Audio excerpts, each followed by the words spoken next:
Wood joinery is where real craftsmanship begins. Anyone can cut wood, but joinery is where you build. It's how raw timber becomes structure, how pieces become purpose. Every connection, clean, strong, invisible, tells a story about the builder's skill, patience, and respect for the material. When you're starting out, it can seem intimidating. Tenons, dovetails, biscuits, dowels, strange names for precise techniques. But once you understand how each joint works, you begin to see wood differently. It stops being just boards and becomes a language. And joinery? That's the grammar of woodworking. So let's break it down. The techniques every beginner should master to build like a pro. It starts with the butt joint. The simplest of them all, two pieces of wood joined at a right angle. It's not glamorous, but it's the foundation. Think frames, boxes, and rough structures. Use glue, screws, or brackets to reinforce it. Pros know it's not the strongest, but it's perfect for learning alignment, clamping, and clean edges. Every carpenter's journey starts here.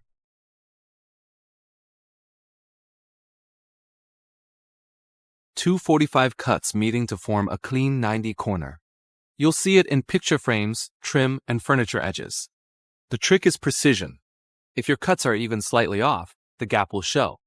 Always clamp before gluing and use corner braces to keep it square. A perfect miter joint looks effortless, but it demands patience and consistency. Now, step into strength. The dowel joint, simple but reliable. You drill matching holes into two pieces of wood, insert wooden dowels with glue, and press them together. Dowels add alignment and power. No visible screws, no metal. The key is measurement accuracy.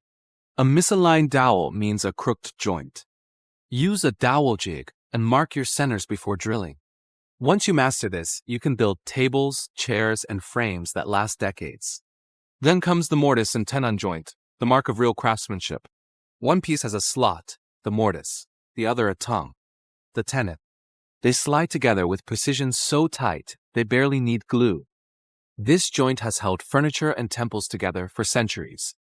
It's about balance, snug but not forced, tight but not splitting. Once you cut your first clean mortise and tenon, you'll understand why it's the gold standard. It's a joint that says, I built this to last. The next is the lap joint, a practical favorite among DIY builders. You remove half the thickness from each board so they overlap perfectly flat.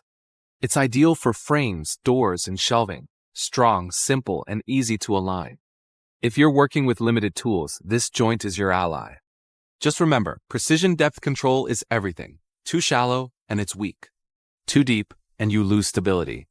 For those chasing beauty, meet the dovetail joint. It's the artist's joint, strong, intricate, and stunning. The interlocking tails and pins resist pulling apart naturally. You'll find it in fine drawers and heirloom furniture. But it's not for rushing. Cutting dovetails by hand takes practice, but when done right, it's visual poetry. A dovetail joint doesn't just hold wood, it shows mastery. Next is the biscuit joint, the modern solution for quick, hidden strength. Use a biscuit joiner to cut matching slots, slide in oval-shaped wooden biscuits, and clamp it tight with glue. The biscuit swells inside the slot, locking everything in place. Ideal for tabletops, cabinetry, and panels. Clean, fast, and efficient, a go-to for modern builders. Easier to cut, almost as strong and beautifully mechanical in appearance. They shine on storage boxes, drawers, and visible corners. When sanded and finished, the alternating wood pattern gives an industrial yet handcrafted look. Perfect for anyone wanting style and strength in one stroke. And finally, the pocket hole joint, the beginner's secret weapon. With a jig and a drill, you drive screws at an angle through one piece into another. It's fast, simple, and surprisingly strong. Perfect for assembling furniture, frames, and cabinetry without visible screws. It's not traditional joinery, but in the modern builder's world, efficiency matters. When speed and strength are priorities, pocket hole joinery delivers. But here's the truth. The technique matters less than your understanding of why it works. Each joint has a logic. Compression, tension, grain direction, wood moves, expands, breathes. A pro doesn't just connect pieces. They anticipate the movement. They respect the material. That's why a well-made joint still fits perfectly years later, while a careless one falls apart. Joinery teaches patience. You'll spend an hour marking, measuring, and aligning for a joint that takes seconds to assemble. But that's the craft. Wood doesn't rush, and neither should you. Precision is the bridge between a beginner and a builder. When you start joining pieces with accuracy and intention, something shifts. You're no longer just building projects. You're building discipline. Every tight fit, every flush edge, every hidden seam. It's proof that your hands are learning the language of creation. So start simple. Practice every joint. Don't chase perfection, chase understanding. Because once you learn the art of joinery, every cut you make carries meaning. And that's what separates those who build from those who create.